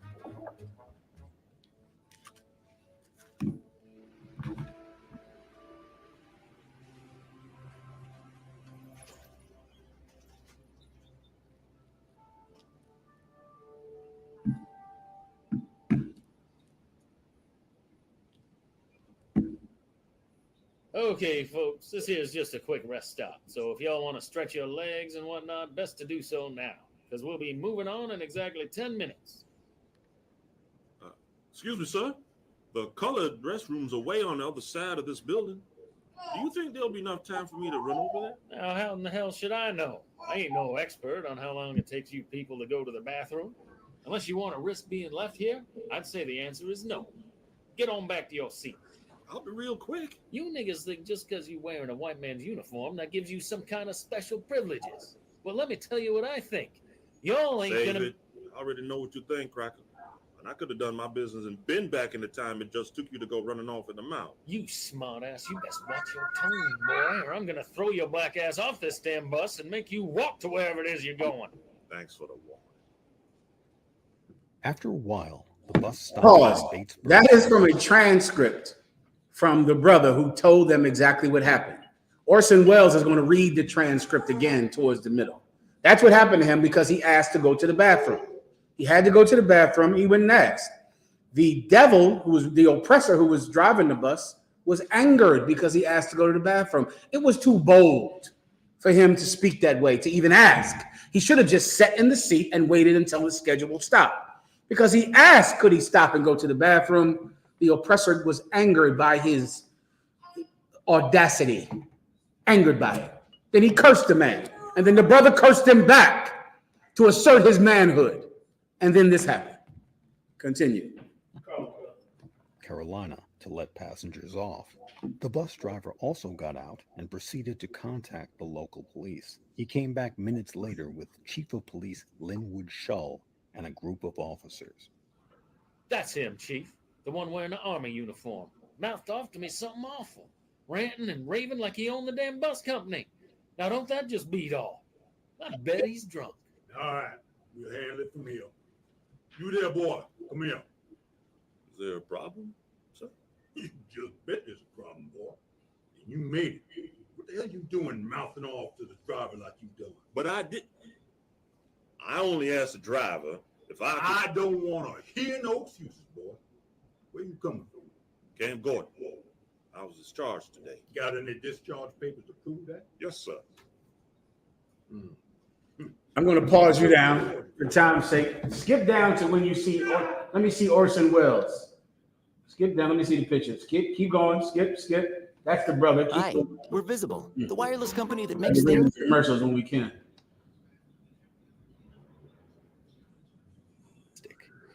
A doctor, not new. Skip down. Keep going. Grabbed me by my leg. Right. As the judge said. Yes. Let me hear it. I told him that I could not see how to come out. I was blind. Rewind a little bit. He said, feel your way out. Knocked me unconscious. After I commenced feeling wrong it out of his hand, he resist. He cursed and said, I'm Terminal Atlanta Jr. being duly sworn. On his ABC Right radio here. show, He's going to read the transcript from court. On the July 28, 1946 broadcast, Wells read an affidavit sent to him by the NAACP and signed by Woodard. He criticized the lack of action by the South Carolina government as intolerable and shameful. Good morning, this is Orson Welles speaking. I'd like to read to you an affidavit. I, Isaac Woodward Jr., being duly sworn, do depose and state as follows, that I am 27 years old and a veteran of the United States Army, having served for 15 months in the South Pacific and earned 1 battle star. I was honorably discharged on February 12, 1946, from Camp Gordon, Georgia, at 8:30 p.m. at the Greyhound Terminal, Atlanta, Georgia. While I was in uniform, I purchased a ticket to Winnsboro, South Carolina, and took the bus headed there to pick up my wife to come to New York to see my father and mother. About 1 hour out of Atlanta, the bus driver stopped at a small drugstore. As he stopped, I asked him if he had time to wait for me until I had a chance to go to the restroom. He cursed and said no. When he cursed me, I cursed him back. When the bus got to Aiken, he got off and went and got the police. They didn't give me a chance to explain. The policeman struck me with a billy across my head and told me to shut up. After that, the policeman grabbed me by my left arm and twisted it behind my back. I figured he was trying to make me resist. I did not resist against him. He asked me, was I discharged? And I told him yes. When I said yes, that is when he started beating me with a billy, hitting me across the top of the head. Brother, this is in 1946. When the cop twisted my arm behind my back, I assumed he did it to make me resist. That's what happened with Eric Gardner. That's what happened with, what's the other brother's name? George Floyd. When these cops grip you up and grab you like that, they are trying to make you resist. They want you to resist. So they grab you and touch you and twist you so you can go out because it hurts. Because you can't breathe. And because they want you to twist your body and to move, they want you to fight. Because the minute that you fight because you're struggling for air, they will be justified in killing you. This has been going on since 1946. Imagine how long before that it's been going on. Keep going. After that, I grabbed his billy and wrung it out of his hand. Another policeman came up and threw his gun on me and told me to drop the billy, or he'd drop me, so I dropped the billy. After I dropped the billy, the second policeman held his gun on me while the other one was beating me. He knocked me unconscious. After I commenced to come to myself, he hollered, "Get up."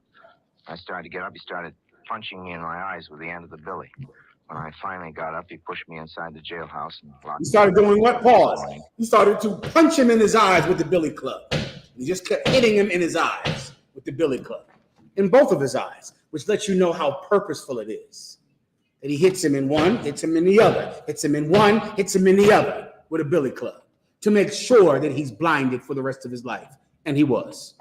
And he was. Continue. I could not see. A policeman said, "Let's go up here and see what the judge says." I told him that I could not see how to come out. I was blind. He said, "Feel your way out." He said, "I'd be all right after I washed my face." He led me to the judge, and after I told the judge what happened, he said, "We don't have that kind of stuff down here." Then the policeman said, he wrung my billy out of my hand. I told him if he didn't drop it, I'd drop him. That's how I knew it was the same policeman as that beat my eyes out. After that, the judge spoke and said, "I fine you $50 for 30 days in the road." And I said I'd pay the $50, but I did not have the $50 at the time. So the policeman said, "You have some money there in your wallet." He took my wallet and took out all I had. That was a total of $40 and took $4 from my watch pocket. I had a check for $694.70. Let me tell you what happened. Read down. Scroll down a little bit to the court case. Scroll down. Scroll down. Keep going. Keep going. Keep going. A little quicker. Pause. Stop right there. Let me tell you what happened. Orson Welles kept talking about this. It was ridiculous. It was a fervor, just like it was with Emmett Till. You brothers and sisters better thank the Most High for whoever invented the camera. Because if not for the camera, our oppression would be deeper than it is right now. The camera. Because white people have it in their mind that they are the good guys. They're the good people. Until someone records. And that's the way it always has been. That man came on, that man, his picture was in the newspaper with his eyes bludgeoned out of his head. And it shocked white people to something that they don't want to face. I'm not the good guy. I'm the villain. And this story was all over the world, just like Emmett Till's face went all over the planet. And it made white people face something about themselves that they don't even know is happening. They don't know what they're doing. They see a life that is perfect and built for them, and they don't know who is being bludgeoned to create it. They don't know. I got to move on because of my time. Well, this kept happening finally because the state of Georgia wouldn't do anything about it. The federal government press charges against the sheriff and his deputy because it was on a bus route that was owned by the federal government and because he had a uniform on from the federal government. So now they took him to court. Play. I'm wrapping it up. You died. Go ahead. Was also disgusted. He wrote a letter to Attorney General Tom C. Clark the following day, demanding that action be taken to address South Carolina's apparent reluctance to try the case. 6 days later, on September 26, Truman directed the United States Department of Justice to open an investigation in the case. Truman was the president of the United States at that time. Go ahead. Police Chief Shull and several of his officers were indicted in U.S. District Court in Columbia, South Carolina.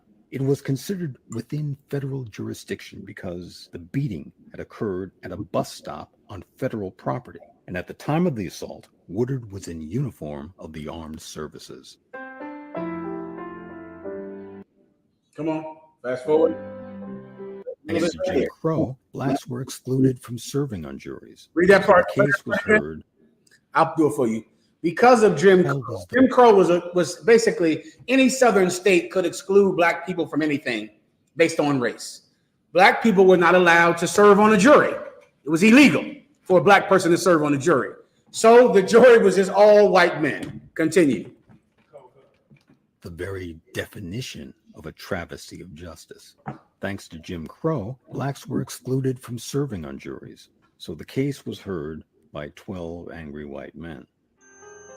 The local U.S. attorney charged with handling the case failed to interview anyone except the bus driver, a decision that Judge Waring, a civil rights advocate, believed was a gross dereliction of duty. Waring later wrote of being disgusted at the way the case was handled at the local level, commenting, "I was shocked by the hypocrisy of my government in submitting that disgraceful case." The defense was even worse. During the trial, for the benefit of the all-white jury, the attorney for Shull shouted racial epithets at Sergeant Woodard. It had gotten so bad. Man is the United States a decorated veteran of World War II. As he takes the witness stand to be a witness against the people that bludgeoned his eyes, the defense attorney just screams out and calls him a nigger the whole time he's on the stand for the benefit of the jurors, for their benefit. Continue. Waring put a stop to it by threatening the attorney with contempt of court. And this white man, this was a good white man who was the judge over this case. Good white man. He was trying his best just to be fair. And that's all blacks and Hispanics need from white people. Just for them to create some environment of fairness. Then we'll use our talent to overcome the rest. Because the tribe of Judah is talented. The tribe of Issachar, the tribe of Ephraim, the tribe of Benjamin are talented. If you can just make a fair place for us, we'll conquer any other obstacle. But you can't even have that place of fairness, even if you are a veteran of the United States military. The judge was appalled at the trial and how the defense attorney behaved. Keep going. The count of the events. Shull firmly denied it. He claimed that Woodard had threatened him with a gun, and that Shull had used his nightclub to defend himself. In his closing arguments, it was self-defense. His life was threatened by this man. The soldier, the United States soldier, threatened him, the sheriff, with a gun. He was dangerous. The sheriff was in fear of his life. Does that sound familiar? Keep going. Stated to the jury. Gentlemen of the jury. Oh, this is what you mean. This is, if I could, this is directly from what the defense attorney said in his closing argument. This is it. This is a quote. Play. Already know that Woodard here is a member of an inferior race, a race prone to lying and public drunkenness. If you will recall, Chief Shull stated that he smelled alcohol on Woodard's breath. And before the chief arrived, Woodard was talking out of his place, ranting, if you will, to the bus driver, who was desperately trying to calm him down until the police could arrive. Now, I ask you, that's not the talk of a sober nigger from South Carolina, is it? Chief Shull has firmly denied this nigger's lies regarding the events, and done so under oath.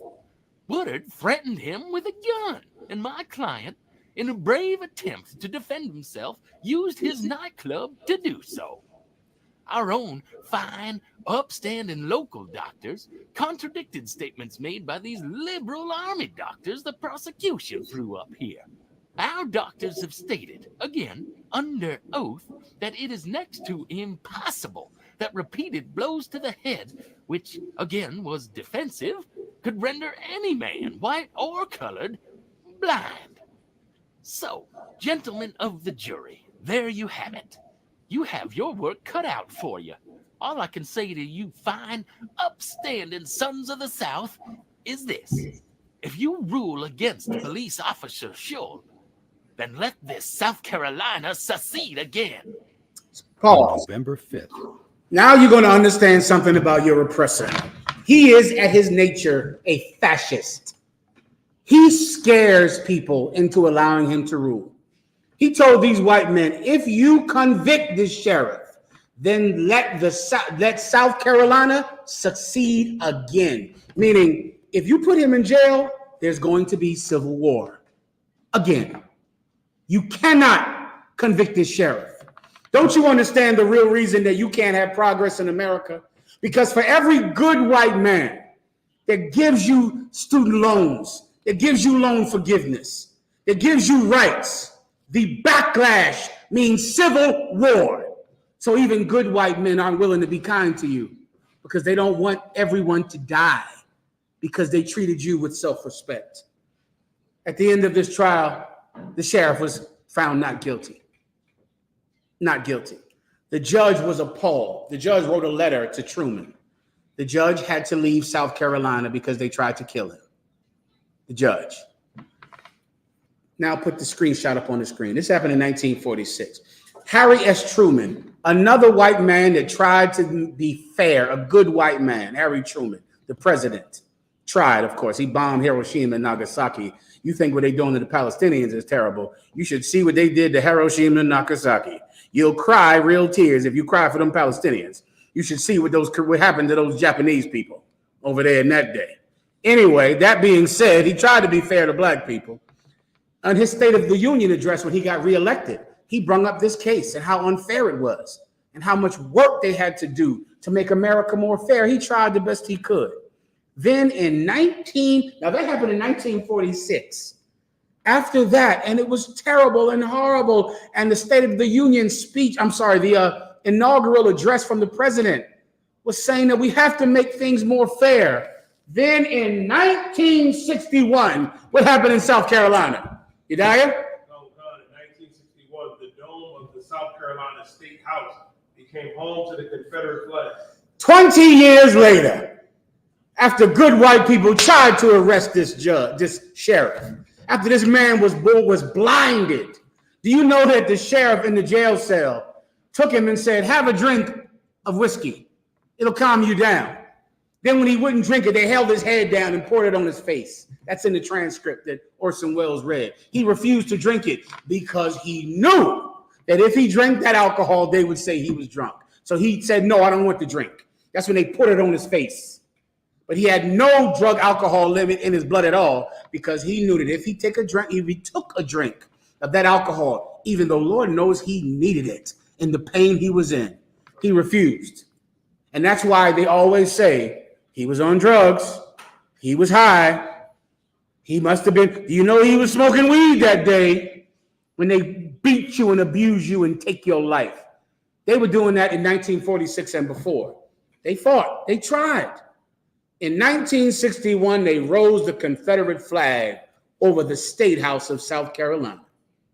That's progress in America. If you try, if you fight for rights, if you elect Barack Obama as president, you're going to get Donald Trump next.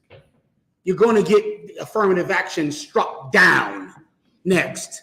Because if you try at all to raise your head above the ground, white people are going to be there in anger to stuff you deeper underground.